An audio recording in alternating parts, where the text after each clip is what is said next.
All right, ladies and gentlemen, you are locked on Falcons. I'm your host, Aaron Freeman, and today we're talking about the possible imminence of the Deshaun Watson trade and whether he has chosen Atlanta. We'll be talking about the good and the bad of why the Falcons are making this move, and we'll be talking about the potential closing of the chapter of the Matt Ryan era, all on today's Locked On Falcons.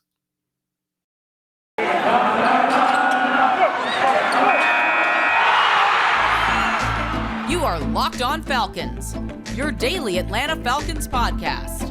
Part of the Locked On Podcast Network, your team every day.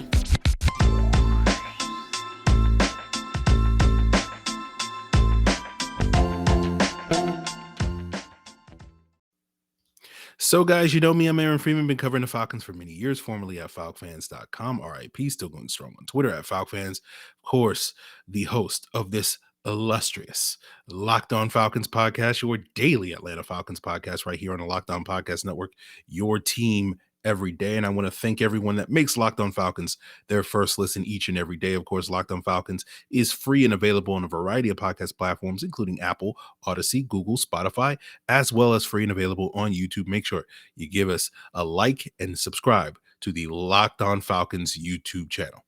So today we had another interesting, compelling day in the Deshaun Watson saga, or should I say the Chidi Ananganye saga. Those shout out to those of you that get that reference from The Good Place.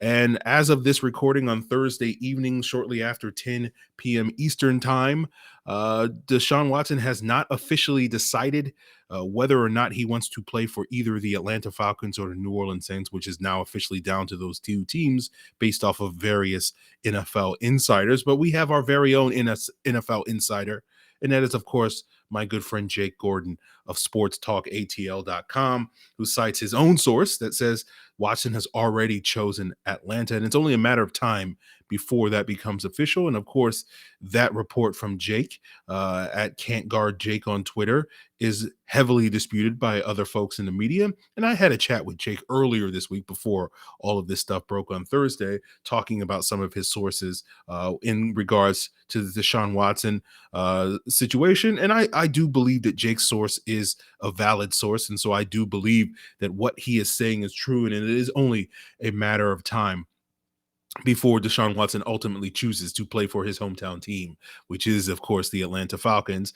But it may take a couple of more days because you also have some of these quote unquote established sources also saying on Thursday evening, like Adam Schefter of ESPN, that Matt Ryan has now had his roster bonus of $7.5 million deferred a couple of days, which is now going to help accommodate Deshaun Watson as well as potentially the Falcons to have a couple more days to make a decision and make some moves there.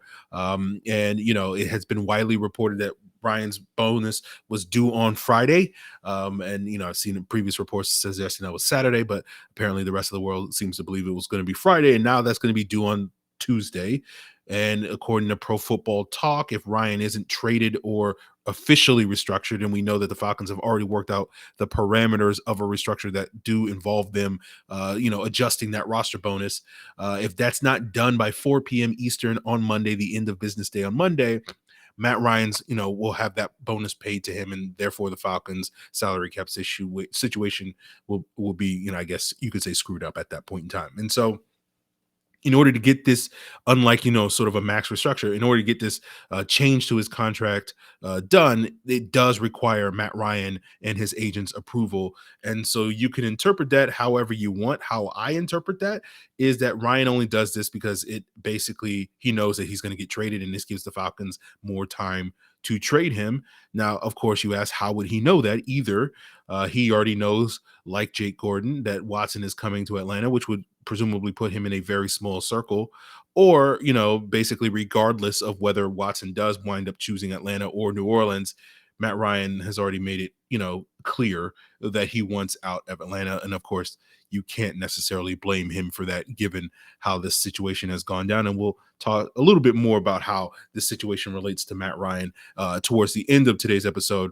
But obviously, without us just sort of waiting until when this move officially comes down, and the main issue, if it does happen to go down. We'll be waiting to see what the compensation is that the Falcons are willing to give up to acquire Deshaun Watson. Of course, Jake has a little bit of an insight on that, where he shared a message, a text from his source on Twitter that the Falcons are giving up 2 firsts and a third for Watson. We'll sort of see how that shakes out. We won't necessarily jump too far on that. We'll just sort of wait till official stuff happens, because I would imagine it's probably going to be a little bit more than that when all is said and done. But for now, we are going to proceed, and presume for the rest of today's episode that Deshaun Watson to Atlanta is a done deal, and it's only a matter of time until Chidi officially confirms on that decision making. And we'll sort of get into the why of why the Falcons are making this move, and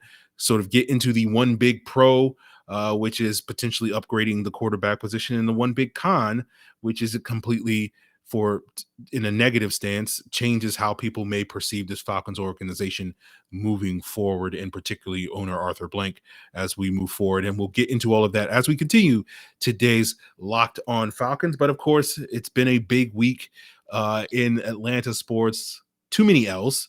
Whether you want to count Calvin Ridley as an L, losing Matt Ryan as an L, losing a number of free agents as an L, losing Freddie Freeman, my good cousin, as an L.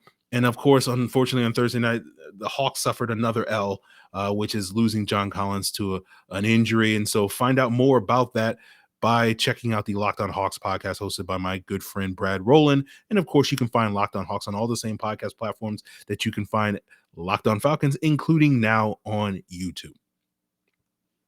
So the NCAA tournament did tip off on Thursday, and we already got some upsets that probably busted up your bracket. But if that's the case, don't worry. You can earn back some of that cash by going to betonline.net, the number one source for all your sports betting needs and info. And you can enter their $100,000 Sweet 16 bracket contest, where there will be hundreds of winners that can earn prizes up to $25,000. And maybe you're like me and you're not necessarily really big into March Madness. BetOnline still has you covered, though. If you want to wager on NBA, boxing, UFC, golf, hockey, esports, and even your favorite Vegas casino games. So head to the website today or use your mobile device to sign up today and learn more about the trends and the action. BetOnline, where the game starts. So when we talk about the Falcons' decision to acquire, Deshaun Watson, let's talk about the main reason why you can justify and argue for why this is a good move for the Falcons. And that is, you're potentially getting an upgrade at the quarterback position. You're getting a player in Deshaun Watson that the last time we saw him play football in 2020, he was generally hailed as one of the 5 best quarterbacks in the NFL. And given that he's currently 26, he'll be 27. I think his birthday is right before week 2 of this upcoming season. Presumably at that age, you're going to get 8 to 10 years potentially of his prime. And you're going to get that high level quarterback play for, the better part of a decade. And so, that gives you that value long-term of getting you a high-level quarterback that can potentially duel with the Patrick Mahomeses and the Josh Allens and the Justin Herbert types that we all sort of expect over this next decade to be sort of the Peyton Mannings and the Tom Bradys and the Aaron Rodgers have been, and Ben Roethlisberger as well, of the last decade or so, that sort of reigned supreme over the last 15 or so years of the NFL. And Watson has that potential long-term.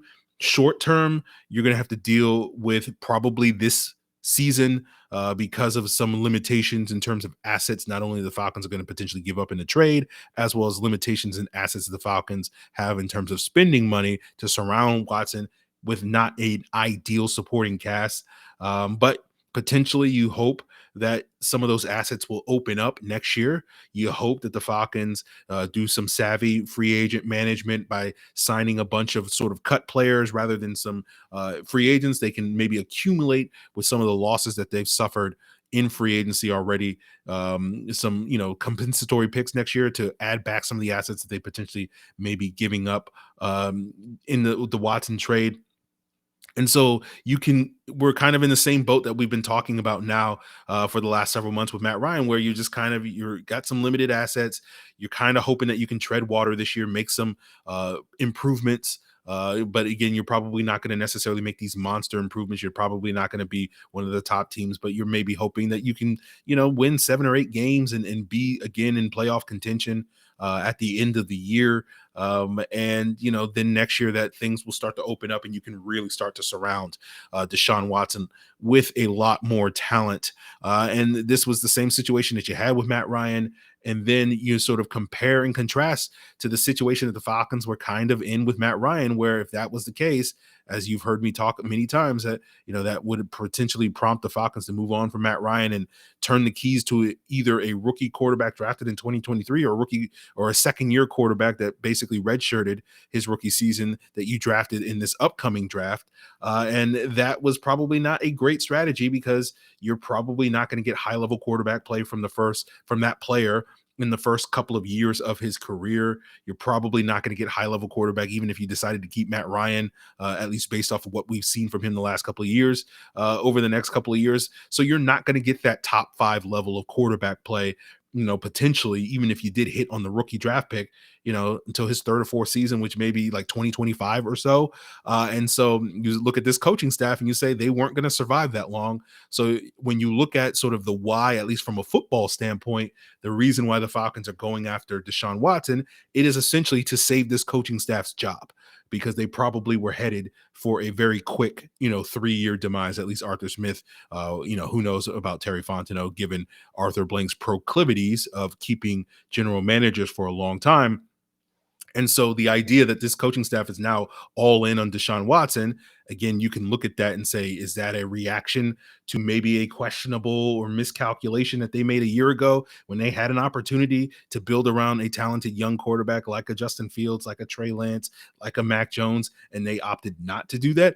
Again, we won't get into that conversation right now, but certainly I think it's fair to certainly continue to question that decision and say that the selection of Kyle Pitts, as good as we think Kyle Pitts is arguably and was arguably a miscalculation on their part, which has led to them basically doing a complete 180. And, the notion that they've been, pitching for the last 9 months that, oh, we're going to build up the roster and then go get the quarterback, completely went out the window once Deshaun Watson became available, and they felt like, no, let's go get the quarterback and then build up the talent around him and in reverse course in that regard. So when we look at that as the pros, again, getting the better quarterback, you look at the cons, you contrast that with the cons. And again, that short-term con of, again, the team probably treading water in 2023. And only what exacerbates that is the fact, or the expectation, not quite a fact yet, that Deshaun Watson will be suspended for a substantial portion of the upcoming 2023 season, or I'm sorry, 2022 season, which is probably going to be for at least 6 games. And there has been much speculation by various people in the media suggesting that the teams like the Falcons and the Saints that are already looking to acquire Deshaun Watson are already aware, have been in conversations with the NFL about the length of that expected and inevitable suspension. And so they wouldn't be going after him if they thought he was going to be suspended for considerably more than 6 games. And I'm sure some of you are like, how can the league suspend him, when the grand jury wasn't even willing to indict him? And this is where the NFL's personal conduct policy comes into play. And fortunately, Falcon fans can be a little bit naive and ignorant on how this personal conduct policy works, because for the better part of the decade that it has existed, however long it has been, until they modified it in 2014 with Ray Rice, the Falcons have largely been able to avoid having players on it. More on that a little bit later. But the way that the personal conduct policy works is it doesn't really matter if you get convicted or you get charged, right? Ben Roethlisberger was accused of raping one woman. He was never charged for that crime. And he had a 6-game suspension. I think it was ultimately reduced to 4 games upon appeal and him going into some type of program. Ezekiel Elliott was suspended for 6 games for being accused of domestic violence. Again, never charged for that. And again, I think that was reduced, although I can't recall quite how many games it was reduced to. But you do sit here and you kind of wonder that, given some of the criticism that the NFL has made, given the fact that Deshaun Watson faces allegations, still ongoing allegations, although they may not be criminal, they are civil, from 22 different women. We're not talking about him hitting or, assaulting one person, 22 different women, that you wonder if the NFL will be maybe a little bit more heavy-handed towards Deshaun Watson in their upcoming suspension than just slapping a 6-game suspension on him as they have done in terms of previous precedent.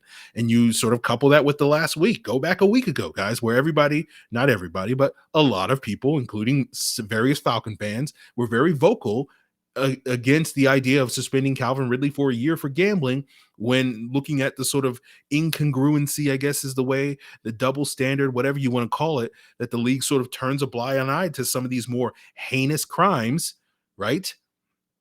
These heinous actions. And again, I know Deshaun Watson wasn't convicted of anything, but it's one of those things where, like, if you were one of these people sitting here saying that the NFL is soft on this type of player, wouldn't it make perfect sense that the NFL decides, you know what, let's prove that we're not soft on these things. And instead of handing out a 6-game suspension, maybe it's a 17-game suspension. Maybe it's longer than that. Who knows at this point in time? So we'll see. Again, various people seem to be projecting that it's only going to be a 6-game suspension. But again, that's something that is still looming over the air. And so that also throws a wrinkle into this whole conversation. Again, that speaks mostly to the downside of this issue, and not from a football standpoint, but purely from an optics standpoint. We're talking about the league's optics and saying you're soft on, sexual violence and domestic violence, and now you're looking at the same optics when you look at the Atlanta Falcons organization, and you're,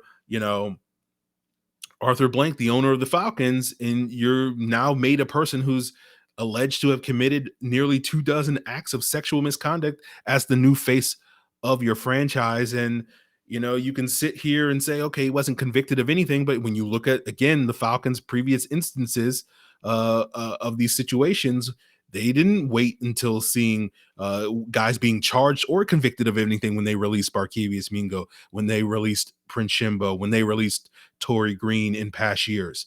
All right, they didn't hesitate to cut those guys and disassociate themselves with those guys just when accusations came out against those guys. And we still have accusations against Deshaun Watson, and they're willing to turn a blind eye to that, as so many other teams have done when it's come to accusations against Ben Roethlisberger or Tyreek Hill or Kareem Hunt or Greg Hardy and so many other high-profile NFL players. And we all understand, as cynical as I am, I'm sure many of you share that level of cynicism, how and why that works. The better you are, the more forgiving we are of various, character and personal transgressions that you may or may not sort of have. And so it's always about talent. It's always about production. And the optics now say that Arthur Blank, and we've sat here for the better part of 20 years that he's owned this team.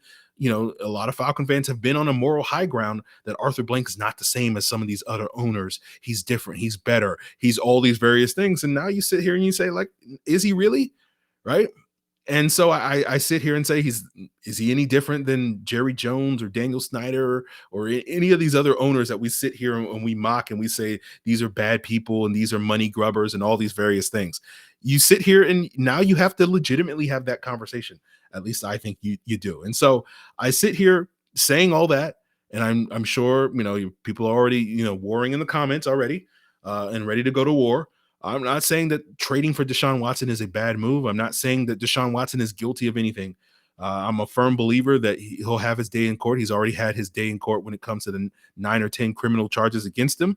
But he'll continue to have several more days in court in terms of the 22 civil suits that are still active against him. And at some point in the very near future, probably this weekend, I do plan on going and reading through all the court documents and all the allegations in these civil suits against him to better inform myself. And I highly recommend anybody else who's listening or watching this podcast to do the same and educate yourselves on what exactly Deshaun Watson is being accused of before you jump into someone's mentions, before you jump in the comments on either side of this argument, either pro or against this move. But I already know that sort of advice is going to fall on deaf ears. Of course, why would anybody want to educate themselves on a subject before they argue passionately about it? I'd rather just basically pick a side and die on a hill and bleed out in pure ignorance, as so many people like to do. So I say that knowing that right now, regardless of where you fall on this is not an issue. These legal issues are not just going to be,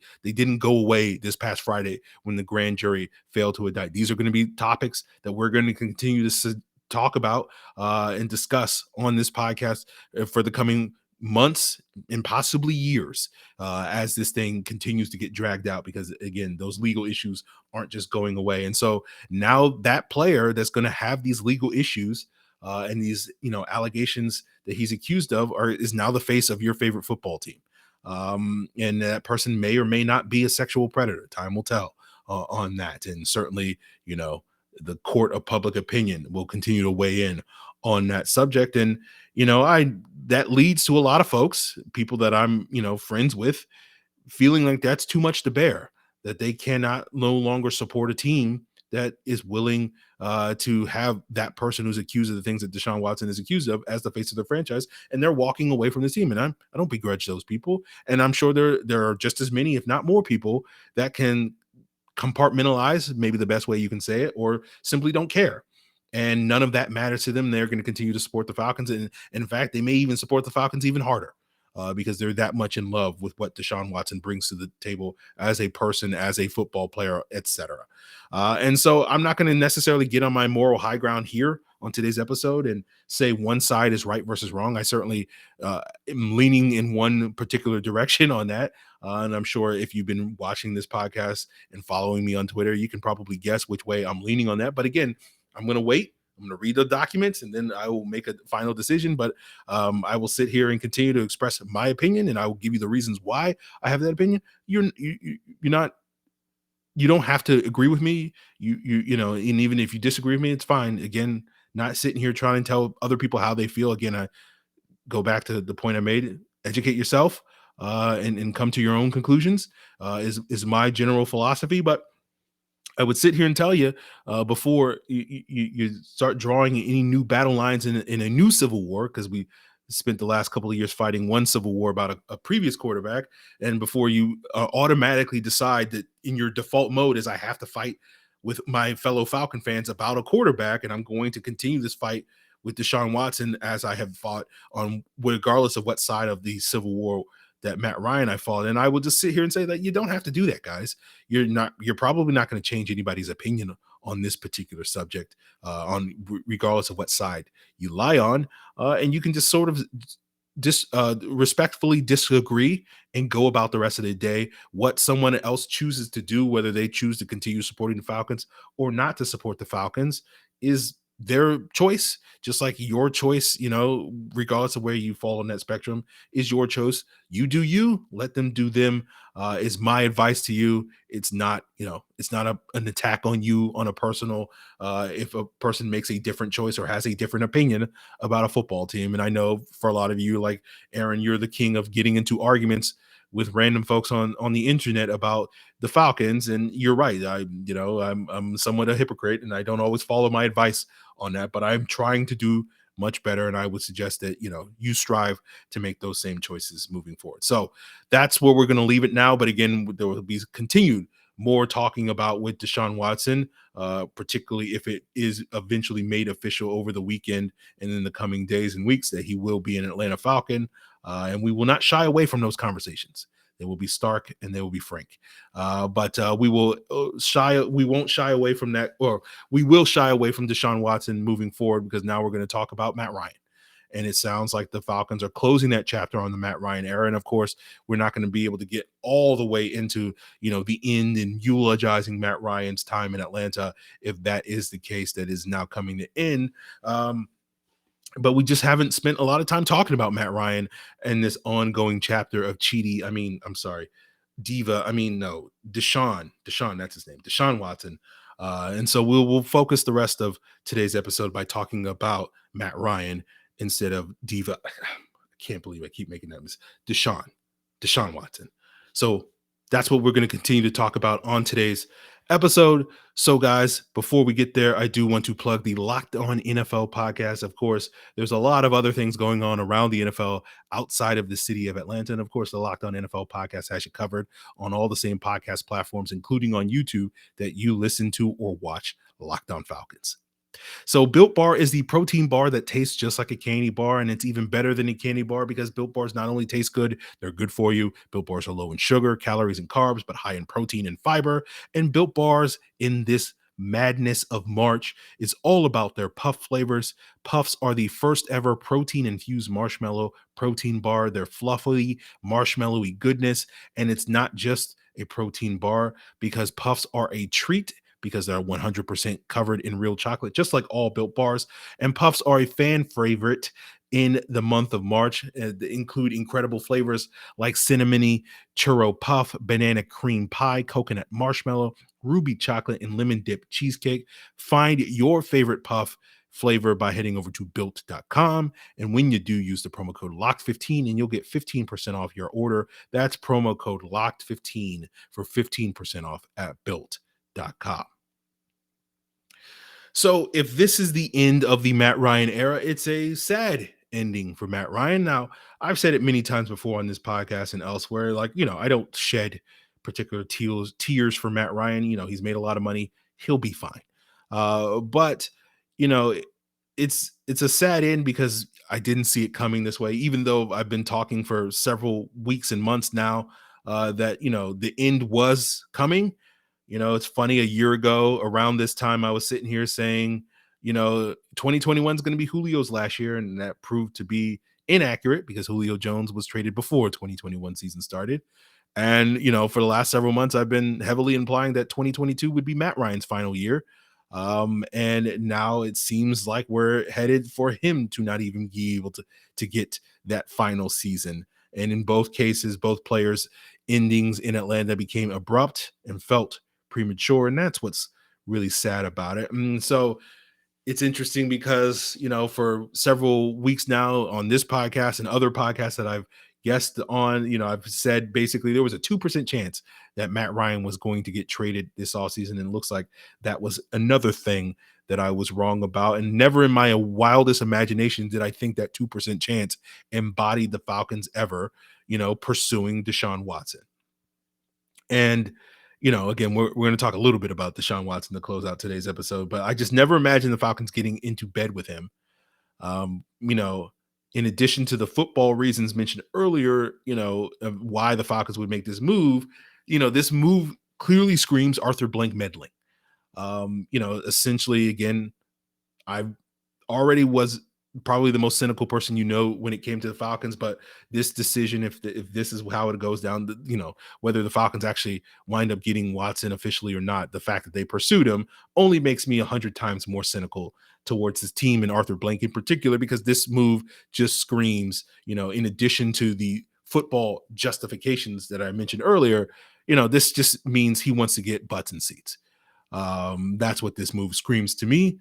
And what I will say is, as I've often said in regards to a lot of decisions that the team has made, going back to their decision to select Kyle Pitts 4th overall over a quarterback, if they win, no one cares. And that still applies here. And maybe that's not quite as clear cut as it would be because of all the stuff surrounding Deshaun Watson, but certainly this pill would be a lot less bitter for a lot of folks to swallow should Deshaun Watson be the one that hoists that Lombardi trophy and hands that to Arthur Blank at some point in the future, which is something that Matt Ryan was never able to do.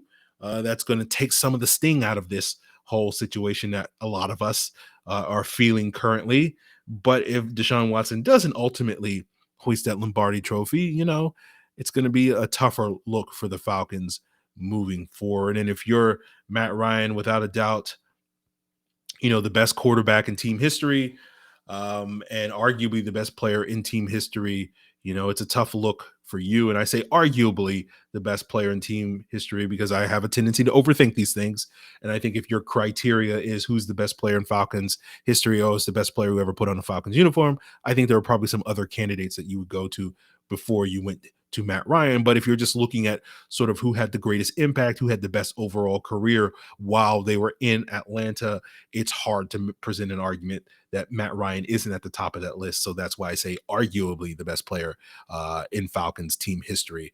But again, depends on your criteria on that. So for me, when we talk about, you know, the best quarterback, let's say, no debate there, in team history, it felt like to me that his time, that Matt Ryan era, was essentially coming to a close once the Dan Quinn era ended. And there were certainly a couple of months at the beginning of the 2021 offseason where I felt more optimistic, a rare instance of optimism from me, the host of Locked On Falcons, that the quote unquote reload strategy of sort of reloading around Matt Ryan would potentially suffice for this team. It was about 5 months to be exact, in which I was optimistic about that because we believed, myself included, that Arthur Smith would be a massive upgrade in terms of the play calling, that he would quote unquote resurrect Matt Ryan, a much better quarterback than Ryan Tannehill, but much to the degree that he was successfully able to do with Ryan Tannehill, and of course with Matt Ryan with better play calling, surrounded by an elite core of weapons in Julio and Calvin Ridley and Kyle Pitts, that this offense was poised to be one of the best in the league. And that would, buy them time to be competitive in the short term while they spent, a couple of years rebuilding that offensive line and rebuilding that defense to catch up to where, not only would they have a top 5 offense with Ryan and probably Ridley and Pitts as the core parts of their passing attack, but now with a good offensive line and good defense, 2-3 years down the road, this team could be right back into the thick of competing at the highest levels. But then they traded Julio Jones, and that completely derailed those dreams at that point in time. And then as the rest of 2021 played out, Arthur Smith's play calling not being great, his misusage of Calvin Ridley early on in the season, then Calvin Ridley ultimately stepping away, then Matt Ryan having one of the worst statistical seasons he's ever had.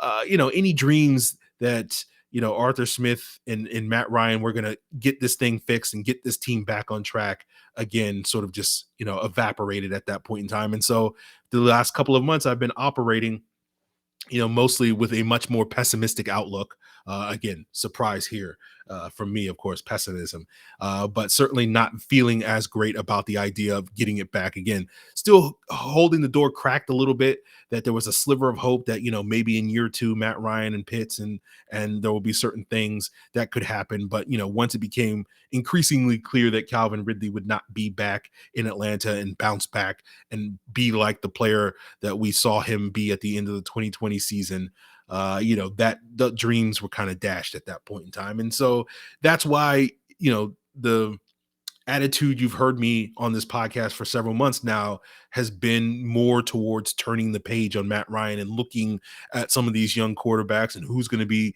the next quarterback, because essentially it's become clear, it started to become clear, this past September, but has become increasingly clear in the months since then, that Matt Ryan is essentially functioning as a bridge quarterback. And the question for me, the bigger question, the question I've had more investment in, is where does that bridge lead, not necessarily where that bridge is coming from in the case of Matt Ryan. And so again, today we're not going to necessarily give Matt Ryan all of his flowers for the 14 incredible years that he's had here in Atlanta. Certainly arguably a Hall of Fame career. And I say arguably because I think you can make a compelling case for or against Matt Ryan's enshrinement eventually. But I'm not going to necessarily feel like dying on a hill in 2022 on that subject because I continue to believe that Matt Ryan will probably play a couple more seasons, let's say 3 more, and then you tack on 5 more years after he winds up retiring before he becomes Hall of Fame eligible. That debate on whether Matt Ryan is a Hall of Famer is really only relevant in 2030, not necessarily in 2022. So I simply say, let's just punt that conversation to 8 years from now before we can really have that conversation in earnest. So that's why I continue to say arguably a Hall of Famer rather than basically saying he definitely is or he definitely is not. So you guys can continue to have that argument for the next 8 years and I will just ignore you. But, if this is how it's going to end, I do hope Matt Ryan does get an opportunity elsewhere that he never got in Atlanta by going to a team that is not going to fail him in the regards of building successfully and building a sustainable team around them. We know that Matt Ryan always had great weapons to throw to for the better part of the decade, but 3 out of the last 10 years, he's probably had a good offensive line, a good running game, and a competent defense, and 70% of the time at various points, he has not had success in help in a strong supporting cast in a lot of those other areas that are essentially that we've come to know over the last decade that are kind of essential to being a sustainably successful team. And I hope that he goes to a team that will have those elements in place for him so we can finally see, okay, this is what Matt Ryan could truly be if he had the right supporting cast around him, at least at this stage in his career. Probably not again in the prime of his career. And I'm hoping, that's a team like the Colts with their strong offensive line, their running game, and at least a decent defense that we'll see what they can do. So again, this is not the final word on Matt Ryan here on the Locked On Falcons podcast. Should this be the end of his time, or we're a few days away from officially finding out that this is the end of his time in Atlanta, but that is the final word that we will have on today's episode of Locked On Falcons. And then, presuming, we might have to do emergency pod over the weekend if there are sort of big breaking news at that point in time. But if Deshaun, aka Diva, aka Chidi Watson, decides to drag this thing out to Monday, then we'll be back then to talk more about it in a mock draft Monday. And of course, we still got to talk about the moves that the Falcons actually made on Thursday. They finally got off their butts, but fortunately or unfortunately for someone like me, Diva, gosh, I keep doing that. Deshaun keeps overshadowing it by making it all about him. So I won't get to talk about the Falcons signing Casey Hayward or Damian Williams or Elijah Wilkinson or Tease Tabor or re-signing Kobe Gossett or Anthony Rush or having guys like Traquan Smith and Nick Easton come in for visits. On today's episode, we'll just have to punt that till next week, and we'll see what time and when we'll get to talk about those if a certain someone doesn't get off their high horse and actually make a decision for once. He doesn't owe us anything, but it is a little annoying that he's just dragging this out as long as humanly possible. So it's certainly, if you were already down on this move, it is not getting at least those people off to a favorable start when it comes to this guy, coming and being the new face of the franchise. So we will address those issues on future episodes, and I'm sure there will be many more topics to discuss in the coming days and weeks in regard to this whole situation, however it winds up bearing out. So we, of course, will cover that here on the Locked On Falcons podcast, which, again, I thank you for making your first listen. As always, I like to recommend what your second listen should be, in addition to Locked On Hawks, Locked On NFL, Locked On Braves, Locked On Bulldogs. Why not make the Locked On NFL Draft podcast your second listen, where hosts Ryan Tracy and Eric Crocker are giving you the lowdown on how all these free agent moves are impacting the upcoming 2022 NFL Draft. And of course, you can find Locked On NFL Draft podcast free and available on all the same podcasts you can find Locked On Falcons, including on YouTube. Guys, that's going to do it for us here. I hope you have a great weekend. We'll probably be talking in the next couple of days. If not, we'll briefly do a mock draft Monday and catch you up on whatever happens on the weekend come Monday. But appreciate it. Hope you have a great weekend. Till then.